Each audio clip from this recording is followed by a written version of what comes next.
Well, we've got Christina Foxwell here with us now. How are you doing? I'm good, thank you. Thanks, Toby. Thanks for having me on the show. Well, it's great to have you here. Now, first of all, your new growth guide, how would you sort of describe what it is for people that might not have read it? So the new growth guide, the GLAMMY guide that I've written and obviously publicized, is really there to help people get unstuck from some of those things that I think we're all experiencing at the moment, which Yeah. is, struggling with our reflection of how we're seeing our world, possibly wrestling with some relationships, and really just needing to find a way to grow Yeah. or to get out of it.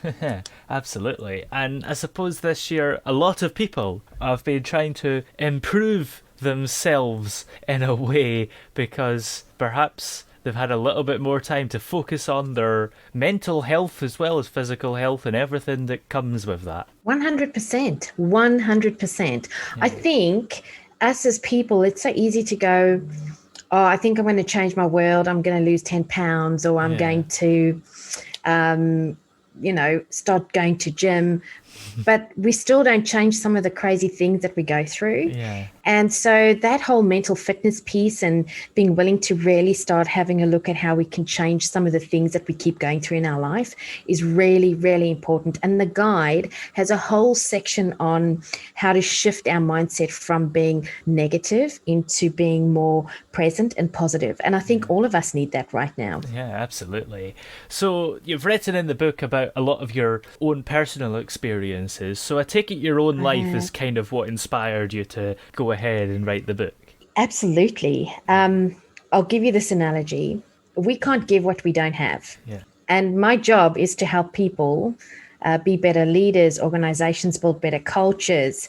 And then I realized, well, we've actually got to start with each individual person. And as I started doing the work, I realized I was far from where I needed to be. Yeah. And so I did a lot of work on myself and how I see my world and how I work every day and how I, am the best version of me, or I am actually me. How can I be the best of me? Yeah.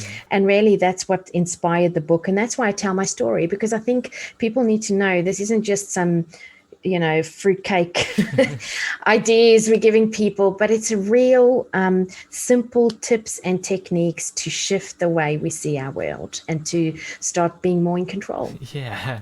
And in terms of how you worked out the solutions to growing people and stuff, did you have to do a little bit of research or was it sort of a combination of your own experience as well? I do stacks of research. Yeah. Loads and loads and loads of research. Actually, at the moment, I'm going to count how many books I've got on my desk here. One, two, three, four, five, six. Wow. Six new books that I got. Seven actually.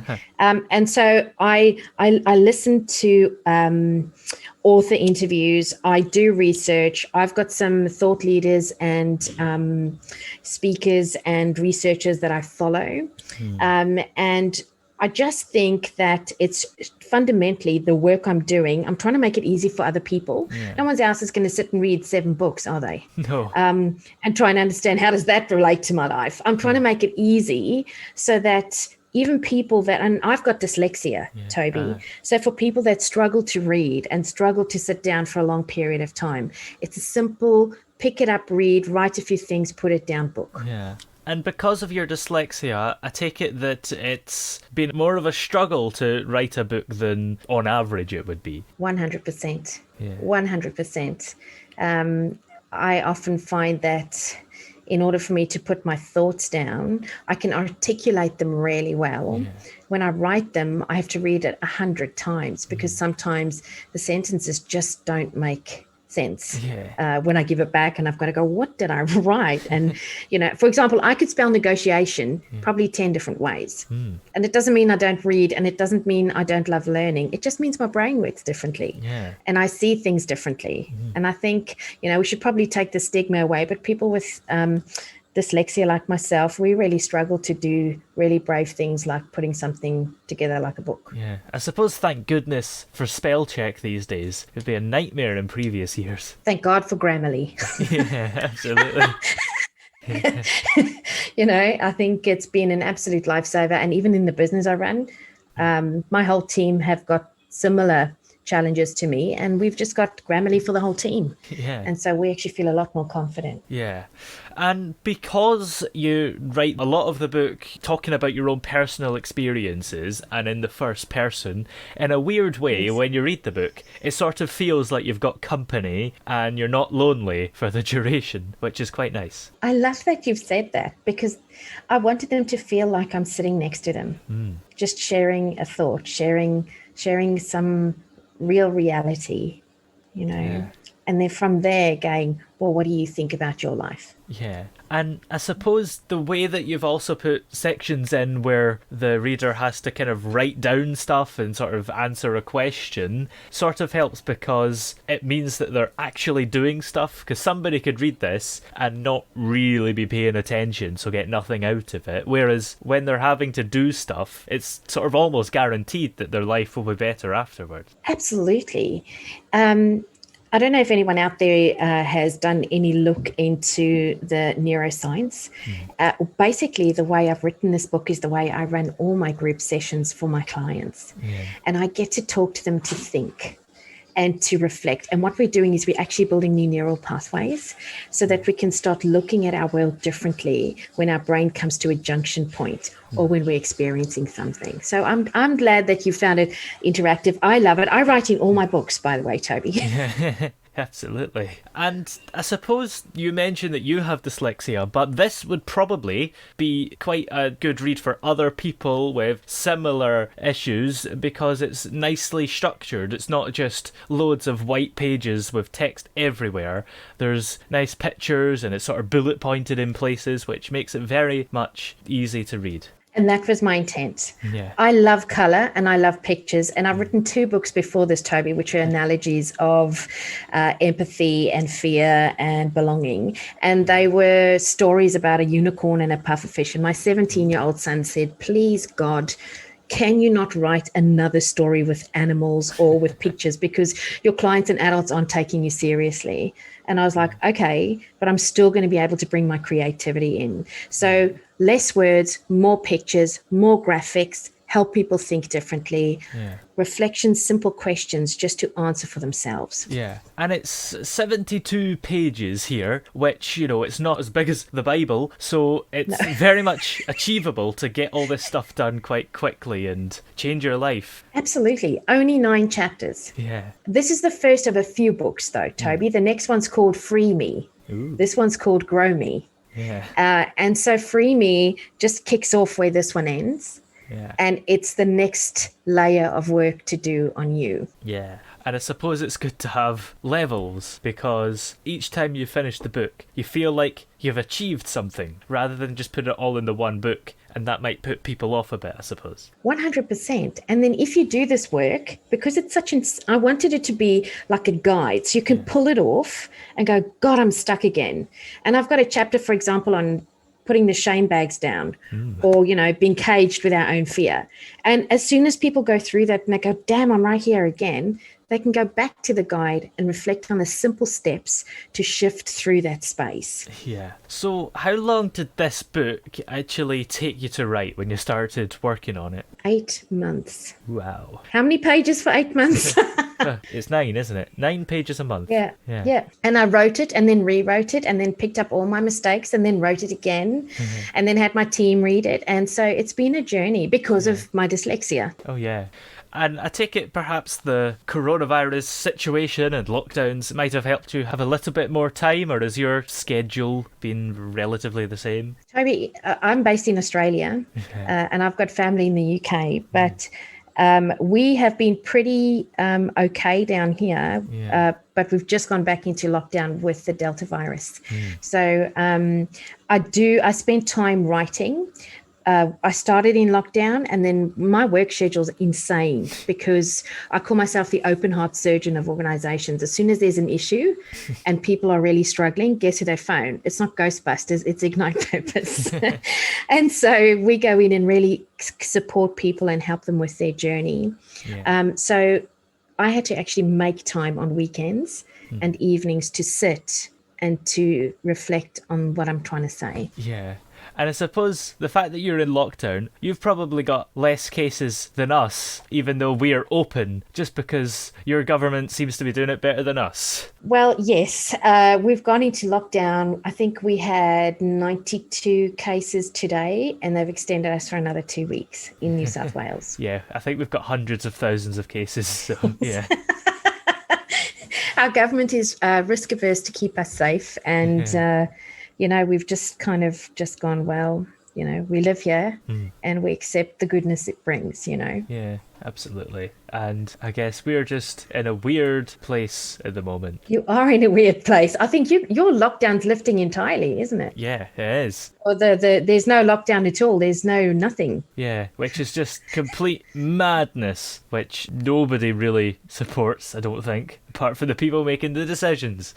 And, it is economic based and all that stuff. But I think, Toby, to that very point, we're all a little bit scared. Yeah. And when we're a little bit scared, all our gremlins show up. And what a great time to learn more about who we are. Yeah, absolutely. And in a weird way, we've had a lot of benefits from this pandemic, like more time and being able to grow ourselves in this way, I guess. Absolutely. I mean, I worked with a senior leadership team a while back, and the CEO said he felt lockdown was the best thing he'd ever had because he'd missed his wife and his kids, and he'd managed to spend time with them, get to know them again. And I think maybe that's the gift. There's so many gifts, right? Absolutely. I think some people, for some reason, feel guilty about admitting that they're kind of enjoying the lockdown. But I suppose it's great to not have any pressure from people to have to go out and do stuff. True. Absolutely. We've all got work schedules, and I think maybe it's the way of the future is, can we actually work to our work schedule, still earn an income for those of us who aren't actually doing like detailed service oriented work and make a difference in our world. And I think that's really, really important. I mean, look at school kids, they've evolved entirely. I don't think my 17-year son wants to go back to school. If you can do it all virtual, that'll be great. Yeah, I guess it's interesting. I suppose there's people that are in like the first year of school that were only in the building for half the year here, which is crazy. Crazy. And, as I said, we've lived a really unaffected life compared to the rest of the world. Yeah. But then, of course, when we have a virus outbreak, then everything shuts down entirely. So we do a shutdown super quick. Yeah, we kind of drip feed it. Like we go, right, you're not allowed in each other's houses. Now you're not allowed here. Okay, we're locking down now. And it's like, come on, you should have done that in the first place. Exactly right. Lock us in, make us, kill the transmission piece, and then let us go about our lives, Yeah, absolutely. So it's an interesting thing, and what a good time, as you said, to grow me. Yeah, for sure. And you've written a couple of other books as well. Oscar the Pufferfish and Astra the Unicorn Finds Her Belonging. So can you just tell us a little bit about those books and kind of who they're for? I love that. They are called human stories. Yeah. I believe I'm an author that's going to make a difference in the world by retelling stories. Like if you think hundreds and hundreds of years ago, the elders in the village always used to tell stories and analogies of things. And that's where fairy tales come from. I've started telling human stories. So the Oscar the Pufferfish is the story of my son. So my son got bullied in school, and as his generation, I mean, he's 17 now. When he was 12, it was tremendous, and he stopped going to school at one stage. And he actually couldn't even go to a shop with us. He was petrified of people. Ended up in his room, ended up just gaming, which kind of happens. And so here the government, we got involved as parents, and it's the story of how he got through that terrible angst. And how through love, empathy, and acceptance for him, he can be better. And maybe that's the way we've got to be with people. We've got to be able to see people for the good they are, instead of judging them and being fearful. And it talks about popping. So popping is what we do when we get a fright or, really upset with people, and how we can get stuck with people in that kind of cycle, which means we never see them, they never see us, and we never have good relationships. So that's that Oscar story, and it really breaks down empathy. So I call it a human story. Yeah. And I use Oscar in my practice, where we teach people how to manage their pop, and they kind of do the pufferfish flap and they all laugh. The unicorn story is actually my story of belonging. So I was originally from South Africa, and I have, as you can see, that everyone else can't see, I have olive skin, dark hair, curly hair. Actually, it's just blow wave straight today. And so I grew up in apartheid South Africa, where things were pretty hectic. And because I was slightly dark, sometimes people would wonder what nationality I am. Am I black? Am I white? What am I? And so I really struggled to feel like I belonged. Yeah. And that kind of built, and my whole story, the unicorn story, is how the sun and the moon, who are my parents, loved Astra, but she fell down to earth and she had to find her belonging. And so she thought she could be a zebra. Of course, I love animals. And the zebras laughed her out of the field because they could see her horn and she didn't fit. And so she thought she could roll around in some mud, Toby, and arrive back on the savannah. And they saw her and they said, you smell and you're full of mud and we can still see your horn. You're not a zebra. Get away from us. And how she really felt incredibly rejected. Then she thought she could be a monkey and swing from tree to tree, right? But that didn't help because she's got hooves and a tail. How's she going to do that? She can't do that. And she eventually comes across this eclectic bunch of animals who are all different, and they bring out their difference, and they're all accepting, and they accept her for who she is. And as that happens, all her gifts that she has come to life, and she actually saves them from a terrible thunderstorm. Wow.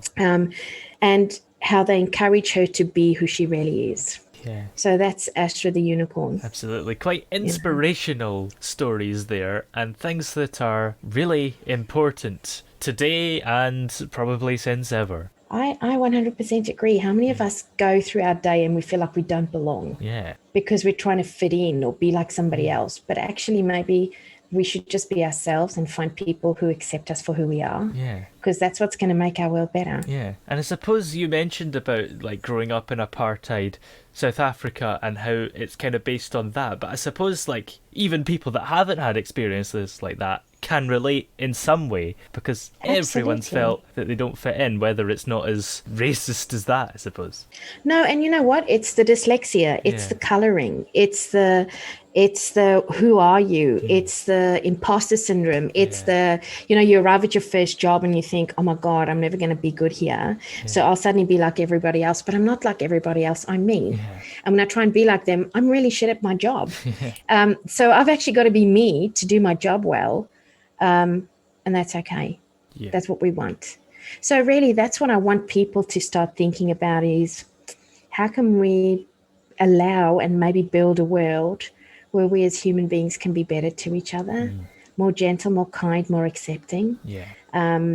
And how can we stop judging and actually allow people to start really living their lives? For sure. And I just want to talk quickly about the podcast you host with your daughter, which is called Olive and Rice. What do you get up to in there?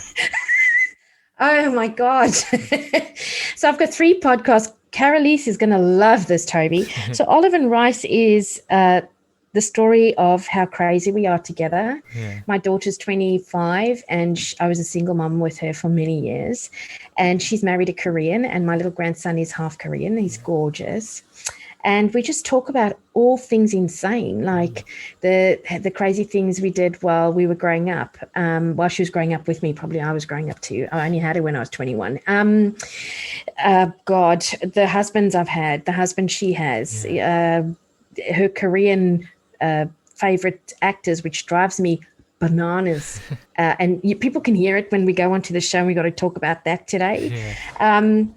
But I think Olive and Rice is just a light-hearted way for people to come into our lives and to see who we are and how much joy can be between people. And it's really crazy. Is olive and rice a family meal or something, or is that just two random No. words you picked? She works with me. We were sitting in the office. She said, we're going to start this podcast, Mum. And I was like, okay. And she's got a really pale skin. Yeah. And she goes, well, you olive skin, so we'll just call you Olive. And I'll be Rice. So Olive and Rice, there we go. And when Josh joins us, who's my son, we call him Spice. Ah, nice. Yeah. So we kind of give everyone a bit of and we talk about the flavor. What was the flavor of this episode? So we try and be a little bit out there and have lots of fun. So please, if anyone wants a good laugh or to listen to crazy family humor, absolute joy to dial in. And then I run 2 other podcasts. One is Human Stories and the other one's GLAMMY. Great, yes. And do you have any more books that you're thinking of releasing? Well, I suppose you mentioned the sequel to this one, but... Which is Free Me. Absolutely, The Glass Angel, which is about how it's the alchemy of our life. Yeah. So, what alchemy is like when we turn something that's not precious into something that's precious, like gold. And so the Glass Angel story is how this angel falls and breaks, and she finds this crazy journey, and she becomes Ninja Barbie, kind of. That's what I call her. But then how she realizes that only through forgiveness and love for herself can she heal, so that she can go out in the world and help other angels through her journey. So that's The Glass Angel. It's pretty cool. And then I've got a leadership guide that's coming out too, on how to lead a team and how to bring people together. I'll keep writing, Toby. Yeah, absolutely. That's exciting stuff. Well, where are we able to check out all the books you've released, and also the podcast as well, if we'd like to hear it? Yes, please. So the podcast is on Spotify. I think it's on Apple Podcast too. So the Olive and Rice is there. Yeah. So if you go Olive and Rice, I don't think there's another Olive and Rice. But the one around human stories and inspiration, which is Ignite Purpose with Christina Foxwell, and then Grow Me goes with the Grow Me guide, and that's just Grow Me. So if they can't find it, they can just drop us a mail. We are going on Kindle and Amazon in August. We're just finalizing with our support team to get our books up there. At the moment, they're available on www.ignitepurpose.com.au, and it's a download. So you can just buy the book, download it. You'll have it instantly, and from there you can just go for it and do your reflections and your learning. If you'd like a hard copy, and our books are beautiful, Toby, please drop us a mail and we'll post a book to you to the UK. Great. Thank you for coming on the show today. It's been great having you here. It's been great to meet you as well. Thank you so much for interviewing me.